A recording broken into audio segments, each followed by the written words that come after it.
Hello, I'm Dr. Damien Downing. I've been fascinated with light and its effects on us for 40 years. And back in the 80s, I wrote a book called Daylight Robbery about this. A lot of it was based on the work of a guy called John Ott, who used to make time-lapse photography for Walt Disney. And one day he broke his glasses, didn't have a spare pair, so he was without them for a few days, discovered that his arthritis was much better. So from then on, he went on to develop a whole philosophy of light called malillumination, which he defined as simply too little natural sunlight and too much abnormal, what we call non-natural electromagnetic fields. So it's not only visible, as you'll see when I show you the slides, it's not only visible, it's also the whole spectrum, and particularly, of course, these days, the wavelengths that are made by our Wi-Fis and our mobile phones and so forth. And you have to think he developed this theory back in the 50s, late 50s, way before we even invented the mobile phone. So you can imagine how much worse it is now. So here are some important things that we've missed about sunlight. The first is that half the sunlight energy reaching us on the surface of the Earth is not visible, it's infrared. The visible light is just 40% and the ultraviolet a small 10%. Back when John Ott was figuring this out and I was writing about it, we only really knew about the ultraviolet, but we certainly did get some real impact, harmful impact from depriving us of the ultraviolet and benefits from giving us the ultraviolet. Imagine how much more can be done if we deal with the infrared as well. The second thing is that green spaces make us feel better because they reflect the infrared, particularly the near infrared. The reason they do that is that plants don't need it. They get their energy in different places in the waveband. So you see in this graph here, there is a dip right in the middle there, 500, 600. That's pretty much green and yellow. And all the absorption of light happens over on the left here in the blue and on the right here in the red. But also, if you go to the right beyond 700 nanometers in wavelength, that's where red stops and infrared starts. And the next thing that we didn't appreciate is this. Close your eyes. What color do you see? Red, because it transmits well through the tissues, including the eyelid and so forth, though not as well as the near infrared. And this, if you look at this graph, and this is the other way around to the previous graph. So up is more reflection from green leaves. And you see over here, there's a little spike in the green because that's the color you see from them, but you don't see this big amount of non-visible infrared here. That is all reflected into us, so that if you're in a green space and you close your eyes, the near infrared energy reaching into the eye is probably about 5 times as much as the visible energy. And that's one reason why,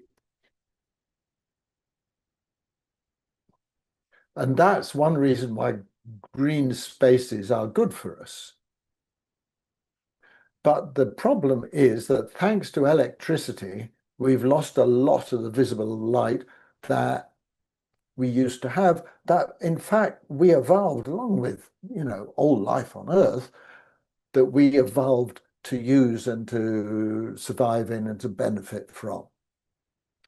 We've lost a lot of the visible. Actually, this graph is not quantitative, is it? I don't believe the numbers, it's just to make a point. We've lost a lot of visible light, starting from 200 years ago. We have 50% out of the time outdoors in natural sunlight, no electricity, and quite often we'd have a fire in the evening, a campfire or whatever. Then 100 years ago, electric light and so forth.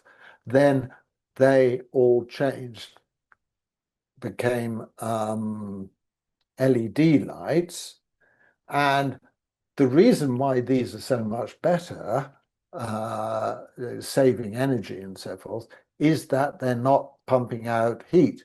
If you remember an ordinary incandescent light bulb, before you change it, you have to switch it off and use a cloth or whatever, because they got very hot. So we get some light from that, some non-visible infrared from that. With LEDs, we don't get anything. That's why you can have an LED 5 watts that produces as much light as an incandescent one would from 60 watts. And for the infrared, it's got even worse than for the oh God, got my train of thought. And for the infrared, it's got even worse than for the visible. Now, the next fact you need to know is that infrared penetrates deep into our bodies. I said before that the red penetrates through your eyelids and so forth, but the infrared is even better. And there's an amazing thing that there's two fluids, the amniotic fluid in a pregnancy and the cerebrospinal fluid in your brain. They both conduct the infrared light very well through the body. This image is a thermal camera shot, and so that white light is not actually visible light, it's infrared light. And what you're looking at is a 1-inch thick slice of human brain with an infrared light behind it. Because of this exceptional penetration, which we underestimated until very recently, near infrared will probably reach 70% of your cells in your body and 100% of those of a child or a fetus. So what we can clearly say is that our bodies need and can use all the wavelengths of sunlight, but particularly this near infrared, because there's a quantum effect, there's a particular molecular resonance at around 810 nanometers, which enables that light to have a profound effect, firstly on structured water, the easy water that people talk about, and secondly, on the mitochondria, the energy producing, the batteries, if you like, of your cells.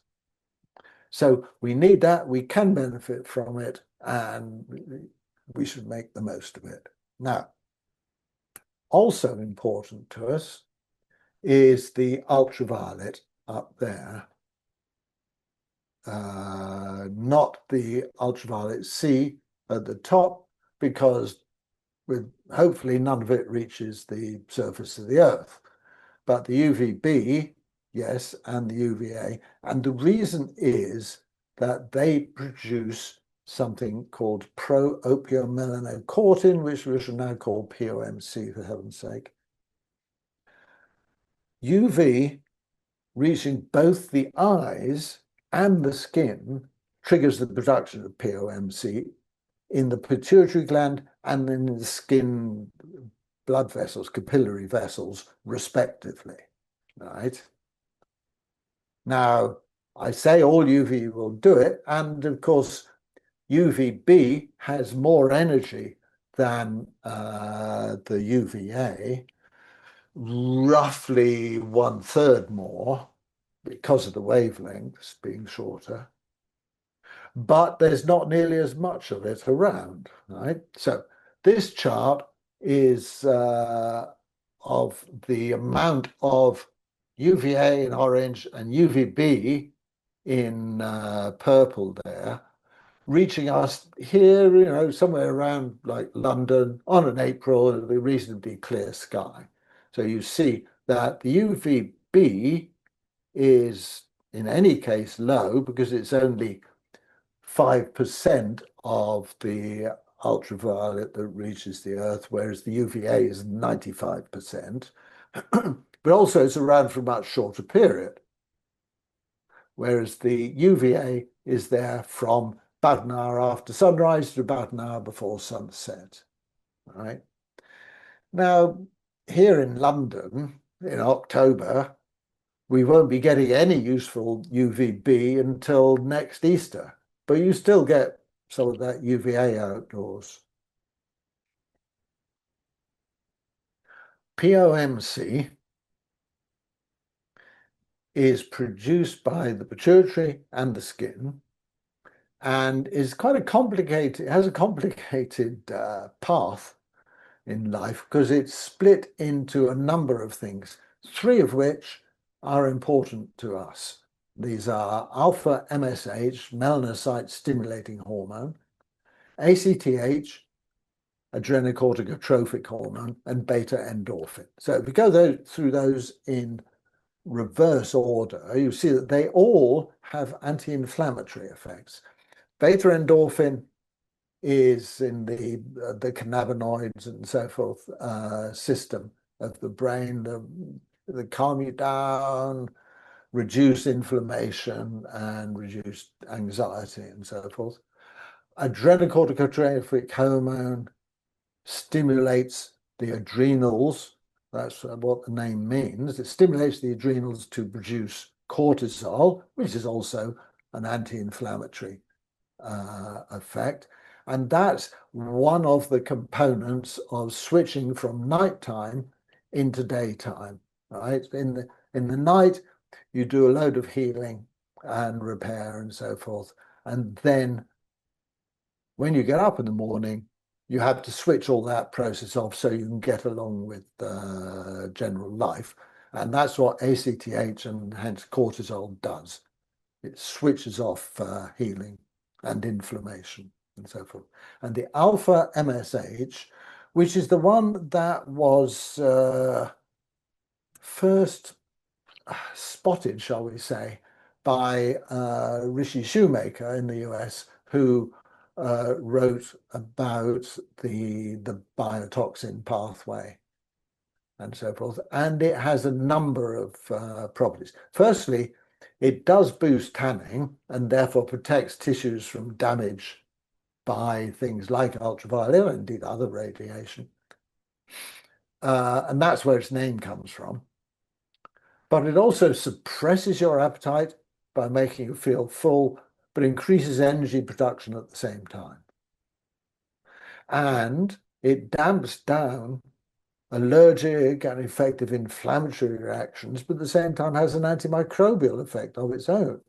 So it reduces damage to nerves, blood vessels, and so on from trauma, infection, lack of blood supply, and so forth. And it enhances sexual arousal and function, at least in laboratory animals. Right? So you have to think about the impact of something like this. As this paper said, regular exposure to safe levels of sunlight could be an effective means of reducing the burden of obesity. And they said, well, we don't know. This impact on obesity and stops weight gain and so on. It certainly works in laboratory animals. And there are some studies that are not entirely clear about whether it works in humans. I think an honest assessment would be that you probably can't expect sunlight, even done properly like this, to have a rapid impact as dramatic as GLP-1 agonists, the weight loss drugs most of the world is going to be taking very soon, by the look of it. You can't expect that to happen quickly, and that's probably a good thing because I'm worried there are going to be serious side effects from the GLP-1 drugs. What we do know is that having a long-term exposure to sunlight in this way will help you not to gain weight in the first place. So think about what happens when we systematically deprive ourselves, as we are doing, of something like alpha melanocyte stimulating hormone with all its remarkable properties. Well, you're likely to get increases in overweight, metabolic syndrome, and type 2 diabetes, leading to prescriptions for weight loss drugs. You're likely to get increases in chronic inflammatory disorders, leading to prescriptions for anti-inflammatories and analgesics. You're likely to get exaggerated but ineffective inflammatory responses to infections, leading to prescriptions for antibiotics. Even increases in erectile and other sexual dysfunction, leading to prescriptions for erectile dysfunction medications. Good for drug sales then, but not very good for humans. We do need that sunlight. So what it all adds up to is this. We need every single wavelength of the light that reaches us from the sun, from the ultraviolet right through to the infrared, with at the moment the possible exception of orange light there at 590 to 620 nanometers. But to be honest, the way we've been filling in the gaps in this table in the last few years, it could just be that nobody's found a useful purpose for orange light. I mean, it's not very long ago that we figured out the impact of green light on things like fibromyalgia and so forth, you know. But we do need it all, and we also need the dark, the night, for the pineal melatonin to repair the brain. And so we need a good circadian rhythm there. And this is what a lot of people, discussing and writing about this in the States, they'd say this is the basic, the non-negotiable bit. You need a good circadian rhythm. And the way you start it, interestingly enough, is with the morning. Define the morning, fix the rising time, and make it work well and get light exposure soon after getting out of bed.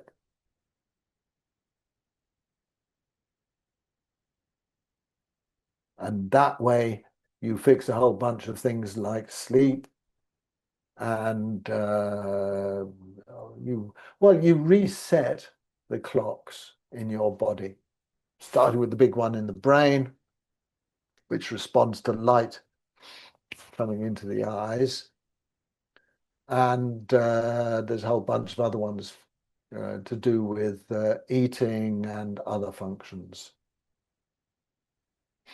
And you do need that light in the morning because the way it works is that kind of default mode is sleep, really. As anybody who's lived with a cat or a dog knows perfectly well, default mode for them is sleep.